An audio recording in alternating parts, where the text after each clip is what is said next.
Sifa 20 za mwanaume. Anaweza kujisimamia mwenyewe, usafi wake binafsi pamoja na mazingira yake. Anaweza kutuliza hasira zake. Anaweza kujali, kulinda, kutunza muda wake usiende bila faida yoyote.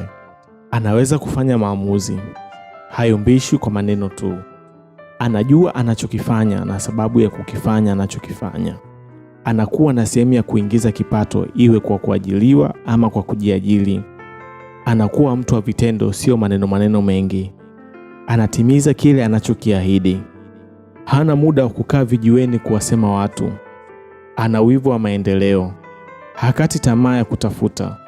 Anageuza changamoto zake kuwa fursa za kumletea maendeleo. Ana uwezo wa kujilinda. Sio mwizi, bali anatafuta kwa jasho. Ni mcha Mungu. Anaiogopa siku inayoitwa kesho. Anajali, anawaheshimu watu wanaomzunguka, hasa familia yake, ndugu, majirani na jamii kwa ujumla.